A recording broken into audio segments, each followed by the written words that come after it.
Hola, en este video les hablaré sobre la práctica de presión de vapor. Primeramente, recordaremos el concepto de presión de vapor. Si un líquido tiene una superficie expuesta a una fase gaseosa, parte de él pasará a esa fase gaseosa y ejercerá una presión.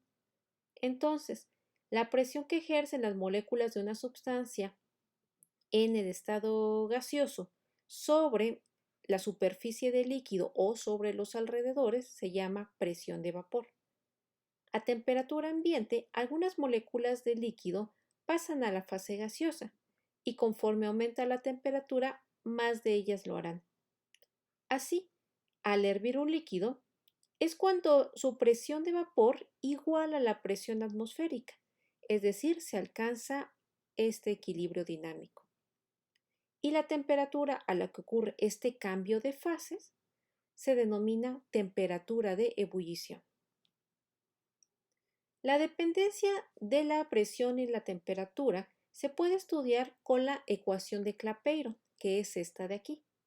Esta ecuación permite conocer la relación entre la presión y la temperatura en los diferentes cambios de fase, por ejemplo, de sólido a líquido, de líquido a gas o de sólido a gas. En esta práctica se analizará el equilibrio de líquido a gas, por lo que la ecuación de Clapeyron se puede transformar en esta otra, que se conoce como ecuación de Clausius-Clapeyron. Es importante resaltar que esta ecuación solo se puede utilizar para equilibrios de sólido a gas o de líquido a gas, es decir, donde aparezca una fase gaseosa, ya que en la transformación de la ecuación se considera que este cambio en el volumen es prácticamente el volumen del gas, porque este dB, que es el cambio de volumen cuando se pasa de líquido a gas, en el caso del volumen del líquido, pues es muy pequeño en comparación con el del gas, entonces prácticamente es el volumen del gas. Se puede representar entonces como RT entre P, de acuerdo a la ecuación del gas ideal. Esta ecuación que tenemos aquí, que es la ecuación de Clapeyron, a su vez se puede transformar en la ecuación de una línea recta. Se puede multiplicar este término por este otro y este por este otro para tener esta ecuación que tenemos aquí. Esta ecuación representa la ecuación de una línea recta. Si se grafica logaritmo de la presión en Y versus el inverso de la temperatura en grados Kelvin en X. En la gráfica aparece aquí logaritmo de la presión, pero aquí en esta ecuación aparecen dos presiones. Si nosotros consideramos que esta presión que tenemos aquí es una atmósfera, entonces esta temperatura debe ser la temperatura de ebullición a una atmósfera. Si planteamos entonces esta presión como una atmósfera, la colocamos aquí, prácticamente se tendrá entonces logaritmo de la presión entre 1, que es logaritmo de la presión. Es decir, estamos colocando a esta presión como una atmósfera para poder eliminar esta segunda presión. Esta ecuación que tenemos aquí, como les comentaba, representa una línea recta. Todo esto es Y, esta es la ordenada al origen, esto de aquí es la pendiente y 1 sobre T es X. Se puede utilizar esta ecuación para establecer una correlación entre presión y temperatura, pero también es muy útil para poder conocer los cambios de entalpía de algún en algún cambio de estado. Por ejemplo, puede ser la entalpía de vaporización o la entalpía de sublimación. En particular, en esta práctica se podrá calcular la entalpía de vaporización porque se está analizando este equilibrio de líquido a gas. Pero si se analiza el equilibrio de sólido a gas, pues también se puede se puede calcular la entalpía de sublimación. Otra gráfica que se pide hacer en esta práctica es esta de aquí, donde se tiene la presión de vapor versus la temperatura. Aquí en esta gráfica se tiene que a esta presión de vapor de una atmósfera, la temperatura de ebullición del agua son 100 grados centígrados. Se puede comparar respecto a otras sustancias para ver a qué presión, para ver manteniendo una presión constante, cuáles son las diferentes temperaturas de ebullición.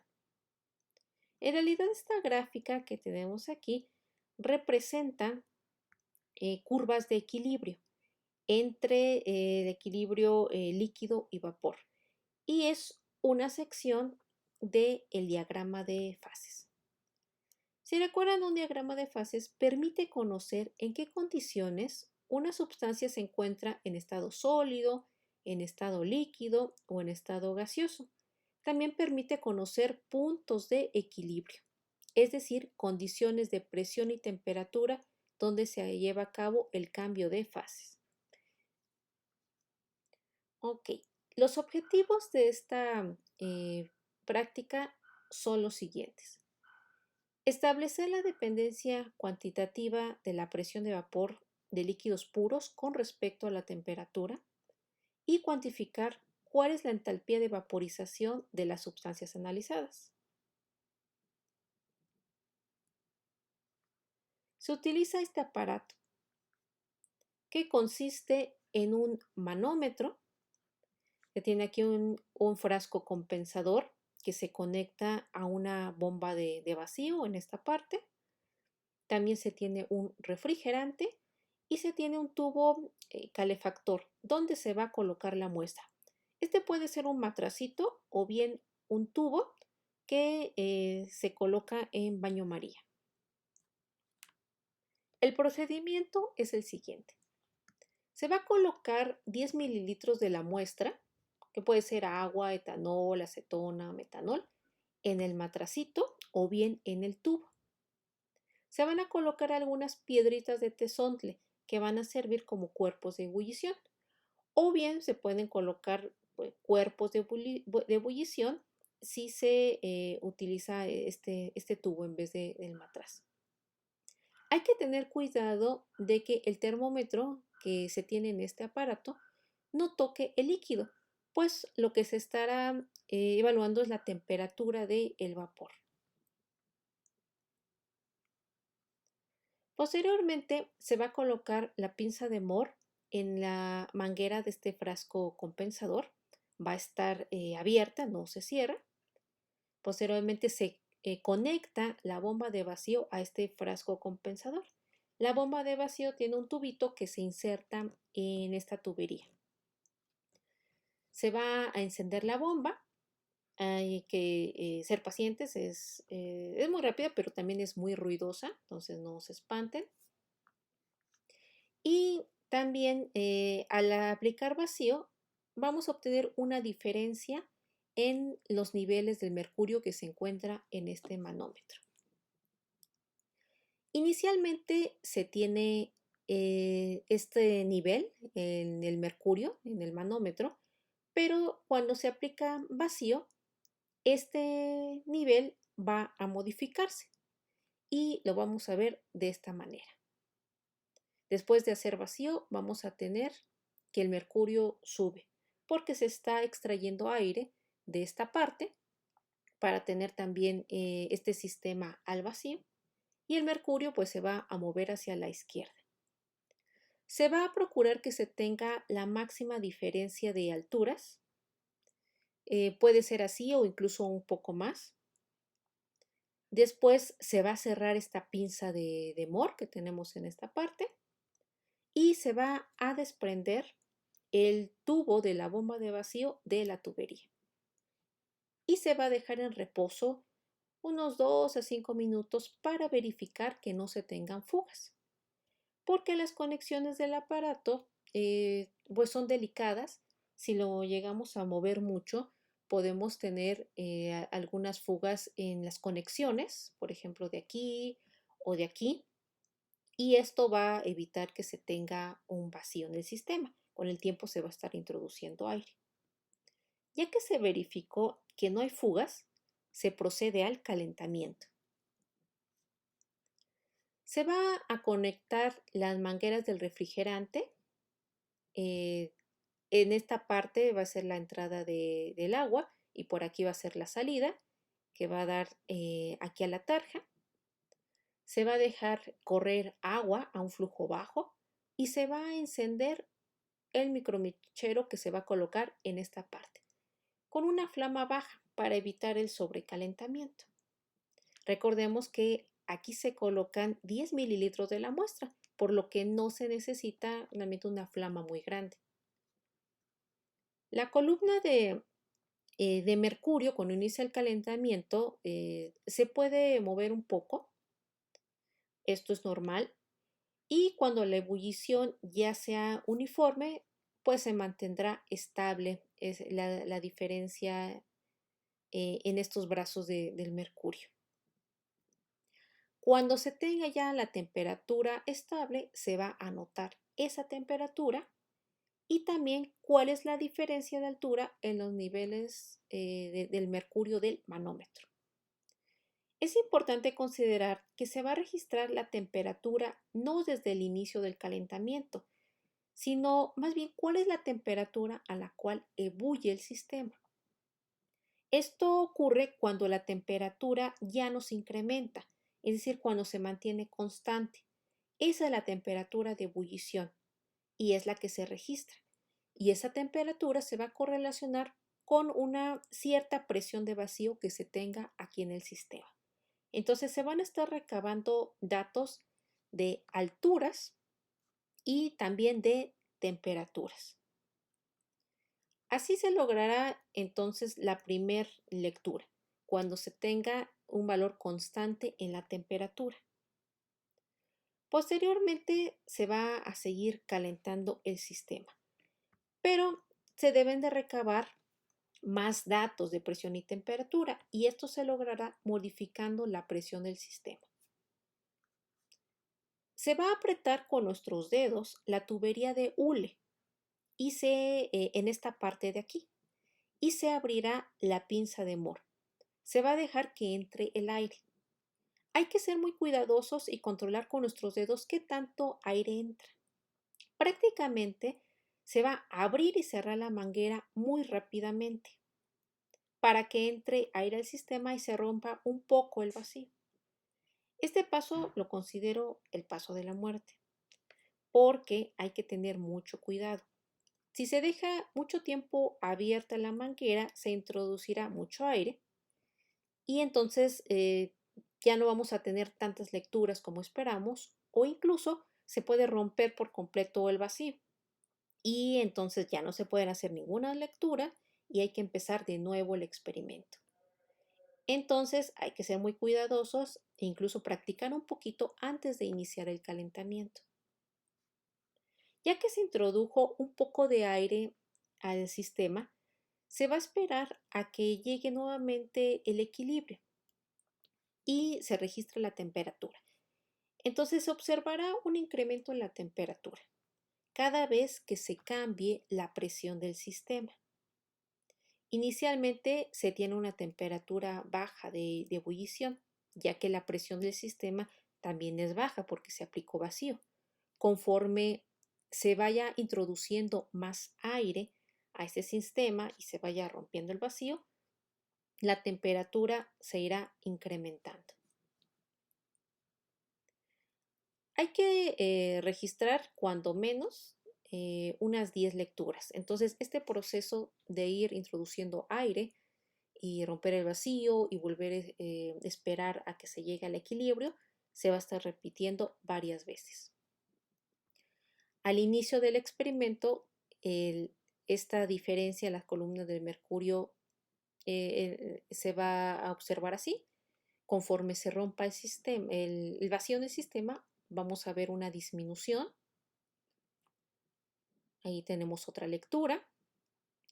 Y la última lectura se va a determinar cuando se tenga esta situación, cuando la diferencia de altura sea cero. En este punto se ha roto por completo el vacío. La presión del sistema es la presión atmosférica y pues bueno, aquí tenemos el mismo nivel de mercurio en ambos brazos del manómetro. Después de tomar datos en cuando menos 10, como les comento, se va a construir esta tabla de resultados. Se va a tener temperatura en grados centígrados y diferentes alturas. Y con esta información se van a poder obtener las siguientes columnas en Excel. Pueden utilizar la hoja de cálculo que les proporcione en Moodle o pueden crear sus propias hojas de cálculo.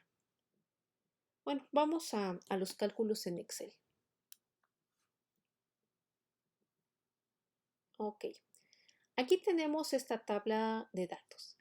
Se parte de datos de temperatura y de las alturas. Estas alturas se van a transformar en una presión manométrica de vacío y se va a utilizar esta fórmula que tenemos aquí. La presión manométrica de vacío es igual a la densidad del mercurio, la constante de aceleración de la gravedad. Aquí es la altura que se ha registrado en cada uno de los diferentes puntos. Y también se va a multiplicar por este factor de conversión para que el resultado nos quede en milímetros de mercurio. Entonces, a partir de las alturas podemos conocer la presión manométrica de vacío. La temperatura que está en grados centígrados se va a pasar a grados Kelvin. En la gráfica que se va a construir, esta presión es la presión de vapor del sistema o la presión a la que está sometido este sistema. No es nada más la presión manométrica. Esta presión de vapor se va a calcular de la siguiente manera. Es la presión atmosférica menos la presión manométrica de vacío. Esto es muy importante a considerar. La presión atmosférica en la Ciudad de México es 586 milímetros de mercurio, pero en particular en el laboratorio de físico-química ya en alguna ocasión lo medimos con un barómetro y se determinó en 583 milímetros de mercurio. Entonces aquí en el cálculo es 583 milímetros de mercurio menos esta presión manométrica de vacío. Esta es la presión a la que va a estar sometido el sistema. Si observan aquí, he colocado las fórmulas que se están utilizando. Se colocan nada más en la primera fila y después se pueden aplicar esas fórmulas a todas las demás filas que tenemos aquí. Ok, para construir entonces esta gráfica se requiere en X el inverso de la temperatura en grados Kelvin y también se requiere el logaritmo de la presión de vapor. Es el logaritmo de esta columna que tenemos aquí. Ok, se van a tener entonces los datos, se va a solicitar la ecuación de regresión lineal y también el coeficiente de determinación. Vamos a observar que estos datos que son para agua nos permiten tener esta ecuación. Esta ecuación está representando esta de aquí.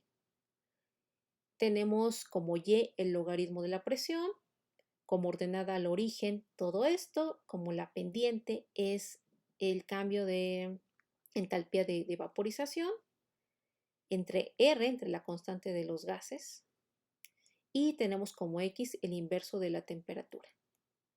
Para estos datos se tiene esta ecuación, estamos sustituyendo esta información aquí. Esta ecuación establece una relación entre la presión y la temperatura.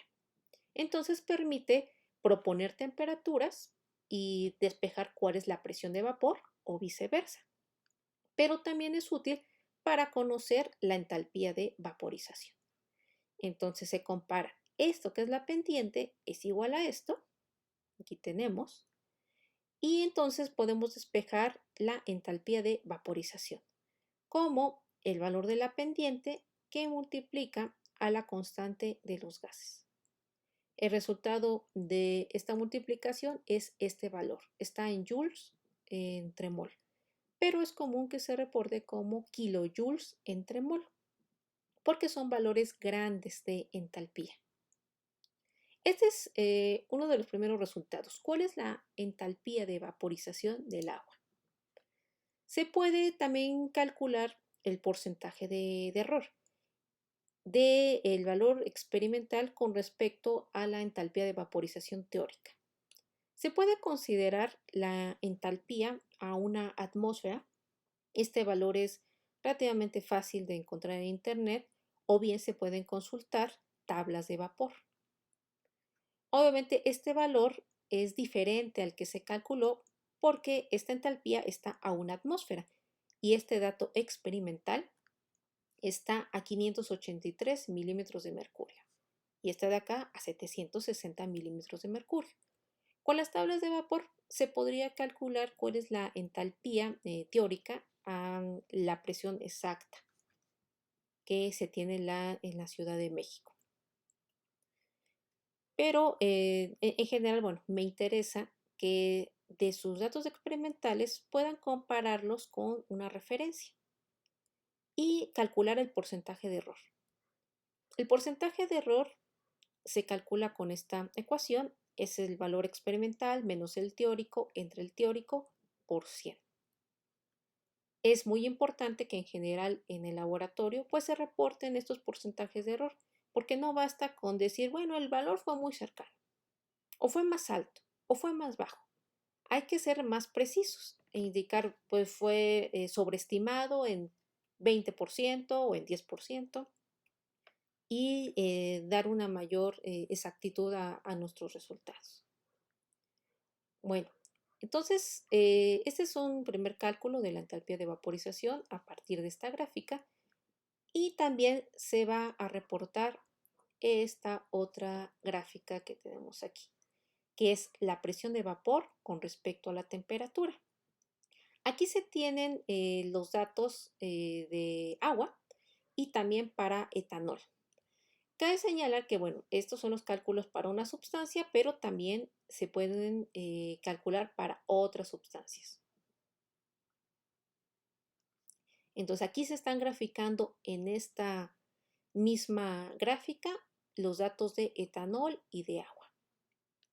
Observe que en ocasiones podemos tener esta ligera curvatura o prácticamente se ve como una línea recta, pero hay que recordar que esta gráfica es un segmento de este diagrama de fases, por lo que en realidad pues no es una línea recta, sino más bien es una curva. Esta gráfica que se tiene aquí permite saber cómo es la temperatura de ebullición a una misma presión para diferentes sustancias. Por ejemplo, a esta presión de vapor, el etanol tiene esta temperatura de ebullición y el agua tiene esta otra temperatura de ebullición. Se observa que el etanol tiene una temperatura de ebullición más baja, es decir, es más volátil. También, si nosotros analizamos temperaturas, por ejemplo, se puede fijar esta temperatura, que es como 75 grados centígrados. A esta misma temperatura, el agua tiene esta presión de vapor y a esta misma temperatura, el etanol tiene esta otra presión de vapor. Se observa que la presión de vapor del etanol es mucho más grande que la del agua. Y esto, bueno, es debido a que es más volátil. ¿A qué se debe a que sea más volátil el etanol que el agua? Pues justamente a esa presión de vapor. Si recuerdan, el punto en el que empieza la ebullición de una sustancia es cuando se iguala la presión de esa sustancia, la presión de vapor de esa sustancia, con la presión atmosférica. Si entonces la sustancia tiene una presión de vapor más alta, será mucho más fácil que inicie la ebullición. En este caso, el etanol tiene una presión de vapor mucho más alta que la del agua. Bueno, entonces estas son dos de las gráficas que se reportan. Esta de aquí y esta otra que tenemos aquí. Finalmente, ¿qué se puede estar discutiendo en esta práctica? Bueno, antes de continuar, vamos a dar la palabra clave, que será equilibrio. Y pues bien, ¿qué discutir? Se puede discutir a qué se debe el cambio de la temperatura de ebullición al variar la presión, cómo es ese cambio, aumenta o disminuye al bajar la presión. También, cómo son las temperaturas de ebullición experimentales de las diferentes sustancias puras o de disoluciones, porque este mismo procedimiento se puede aplicar a disoluciones, por ejemplo, de cloruro de sodio, de sacarosa, de urea. También, qué sustancias o soluciones tienen la mayor temperatura de ebullición y a qué se deben esas diferencias. También, ¿cuál es el porcentaje de desviación de la entalpía de vaporización experimental y teórica del agua? Y finalmente, ¿cómo es la entalpía de vaporización del agua respecto a las entalpías de otras sustancias puras? ¿Qué sustancia tiene la mayor entalpía y por qué? Esto en términos de fuerzas de cohesión y atracción. Pues bien, en este video se han revisado aspectos de teoría, cómo procesar datos, qué graficar, y quedo a sus órdenes por si tienen alguna otra duda. Muchas gracias por su atención.